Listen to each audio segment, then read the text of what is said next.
그제, 그러니까 지난 24일 크리스마스 이브였습니다. 마라도에서 제주도로 향하던 여객선 한 척이 바다 한가운데서 멈춰 섰습니다. 이후 꼭 여객선 안으로 물이 들어오기 시작합니다. 당시 여객선에는 승객 195명과 선원 4명, 그러니까 약 200여 명의 사람들이 타고 있었습니다. 자칫하면 큰 사고로 이어질 수도 있던 상황이었는데요. 선장은 침착하게 현장을 지휘했고요. 해경이 도착해서 승객을 모두 구조할 때까지 침몰하는 배를 지켰습니다.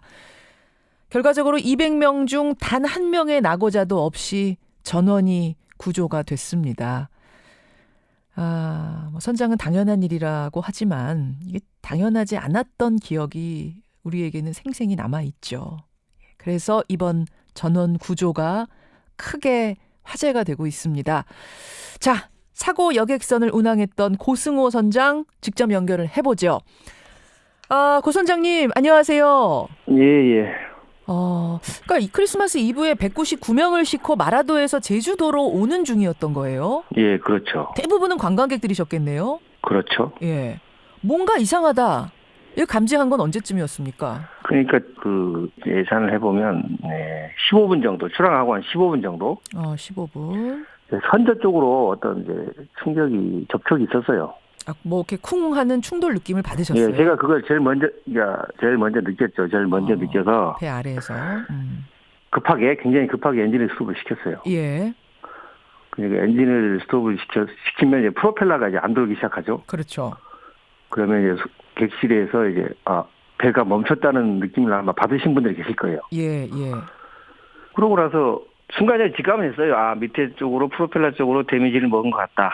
프로펠러가 뭔가에 지금 부딪힌 것 같다. 충돌한 것 같다. 예. 그래서 제가 한 번 더 이렇게 엔진을 작동을 시켜봤어요. 예. 운항을 할 수 있는지 없는지 엔진을 한번 작동을 시켜봤는데 안 되겠더라고요. 예, 조종타도 이제 작동을 안 하고. 조종타가 작동 안 한다는 거는 그러면 좌우 이 돌리는 그렇죠. 예. 그러니까 뭔가 제대로 부딪혔구나. 안초에 부딪혔구나 이 생각을 하신 거군요. 예. 그런데 부딪혔는데 배가 좌초가 되지는 않았어요. 예. 조류 따라 바람 따라 이제 흘러가기 시작을 하더라고요. 그러니까 암초에 딱 부딪혀서 거기에서 뭐 오도 가도 못하는 그 상황이 아니라. 그게 좌초죠. 예, 그게 좌초인데 그런 상황은 아니고 배가 이제 둥둥 떠다니기 시작하는 딱 보니까 상황. 배가 바람 따라 조류 따라 이렇게 흘러가기 시작을 하더라고요. 예. 그래서 바로 그때 엔진이 작동이 안 되고 방향타가 안 되면 못 가니까 그렇죠. 구조 요청을 바로 한 거죠. 구조 요청을 하고. 예. 그 선원들도 그때쯤이면은 뭔가 이상하다는 눈치를 채고 선장님한테 그렇죠. 무슨 일이냐고 물어봤을 거 아닙니까? 제일 먼저 하는 일이 있죠.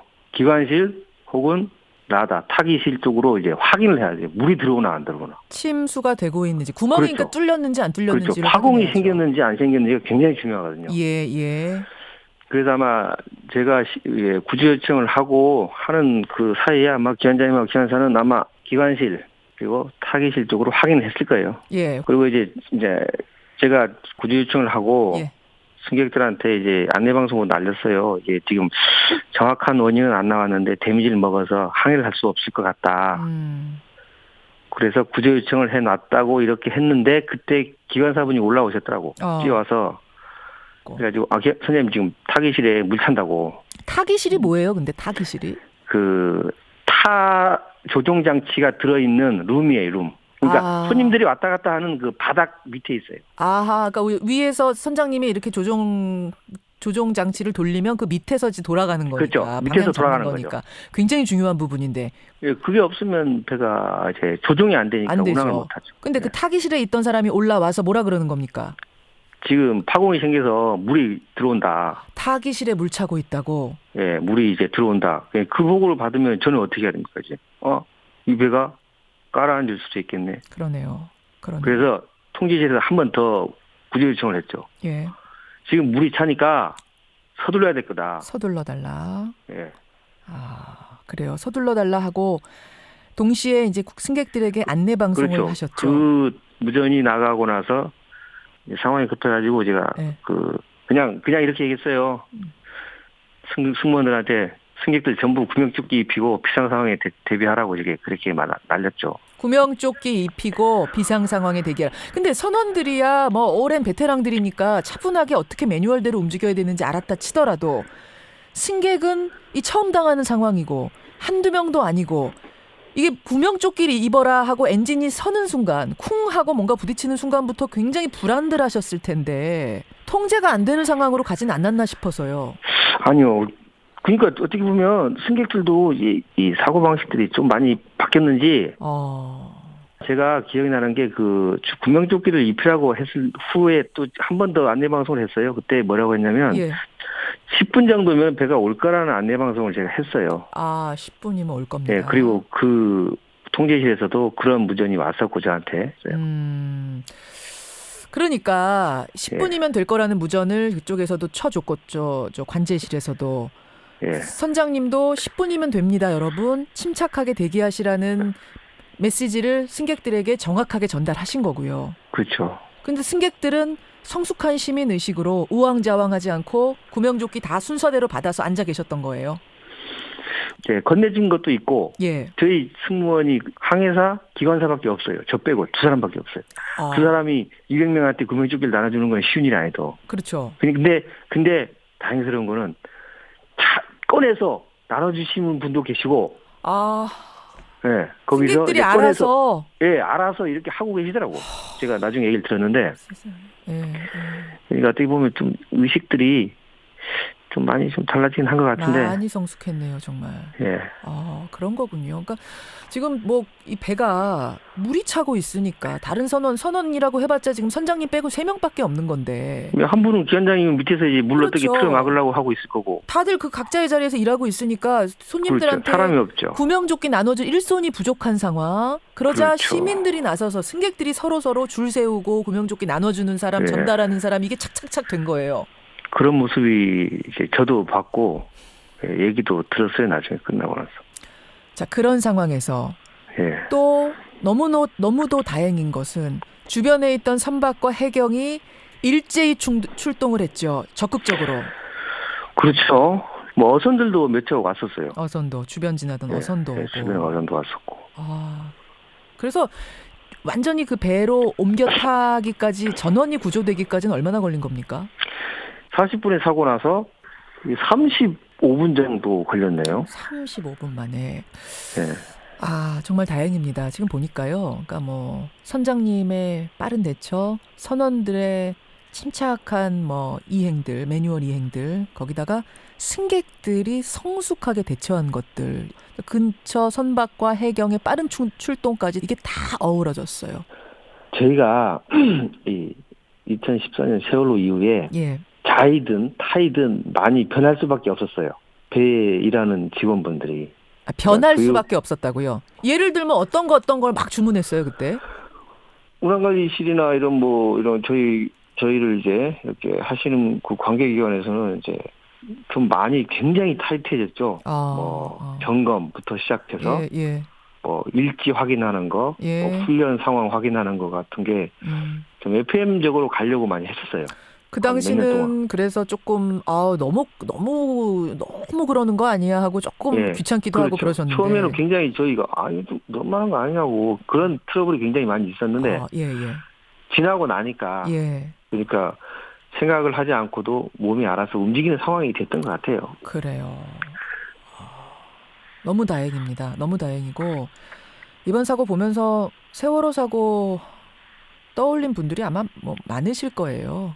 자꾸 잊고 싶어도 그때 그 일, 그 악몽은 잊을 수가 없으니까. 근데 그때 모든 승객들을 나몰라라 내팽개치고 선장이 제일 먼저 탈출을 하는 바람에 사실은 사고가 더 커진 거 아니겠습니까? 선장님은 그때 그 선장 이야기 들으면서는 어떠셨어요? 사람들이 배 안에 있는데 선장님이 직원들 데리고 나간다.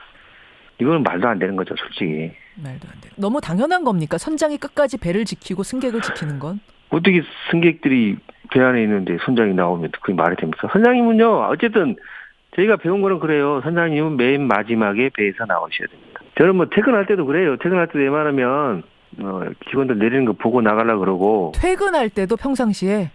저희가 이제 배가 들어오면 손님들이 내리고 정리하고 예. 뭐 기관실 한번 이렇게 둘러보고 전원 같은 거 차단하고 나가지 않습니까? 예, 예. 저는 그때도 그래요. 이렇게 위에서 이렇게 직원들 나가는 거 보고 그러고 나가죠. 저희는 그렇게 배웠거든요. 그러니까 고승호 선장님 저희가 인터뷰하자고 했을 때도 고 선장님은 너무도 당연한 일을 했는데 라고 하면서 빼셨던 분이거든요. 지금 말씀을 듣고 보니까 평상시에 어떤 자세로 임하셨던 분인가 이게 와 닿고요.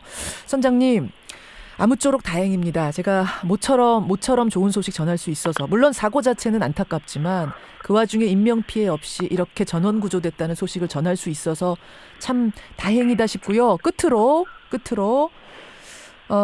이런 사고가 좀 암초 사고 같은 게 일어나지 않도록 뱃사람 입장에 선장 입장에서 꼭 당부하고 싶은 말씀 있으시다고요? 지금 저희 가파도 연안도 마찬가지고 예.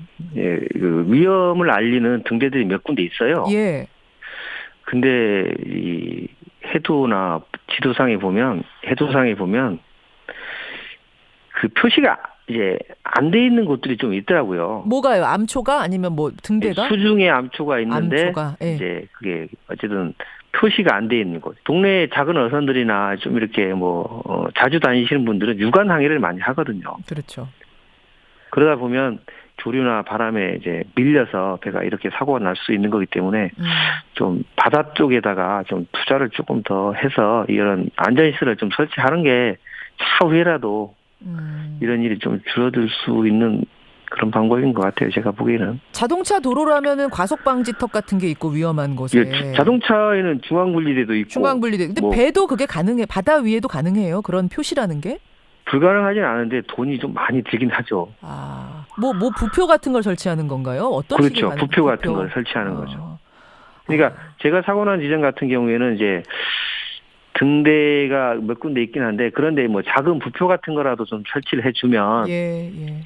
육안으로 그냥 보일 거 아닙니까? 육안으로. 그렇죠. 그런 게 좀 많이 없어요. 그쪽 주변이 지형이 많이 그런 데가 많이 있더라고요. 알겠습니다. 예, 그런 부분들 좀 신경 써주십사 하는 말씀을 마지막으로 드리면서 하여튼 고 선장님 고생 많으셨고요. 고생은 저는 일단 주변에서 집에서도 그렇고 사람 안 다친 게 정말 다행이고요. 정말 다행이죠. 예. 좀 어떻게 보면 저는 솔직히 좀 미안하거든요. 솔직한 말로. 미안 누구한테?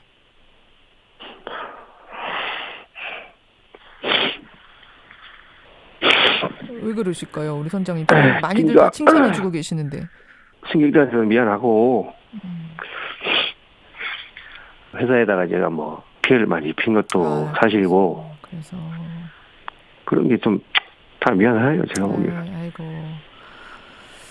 그런데 이거를 선장님 부주의 때문이다라고 너무 자책하지 마시고요. 사고는 실수는 벌어질 수 있지만 그 사후 대처를 확실하게 하셨다는 거 그 부분에 사실은 많은 사람들이 더 박수를 보내고 있는 거니까요. 너무 자책하지 마시고요. 힘내시기 바랍니다. 예, 힘내야죠. 예. 앞으로도 일도 해야 되고 처리할 일도 많이 있고 힘내겠습니다. 감사합니다. 예, 오늘 고맙습니다. 예, 감사합니다. 예, 크리스마스 이브에 그 마라도에서 제주도로 향하던 여객선이 좌초가 됐는데 침수 상황에서도 침착하게 대응해서 모든 승객들 전원 구조가 됐습니다. 그 배 블루레이호의 선장 고승호 선장이었습니다.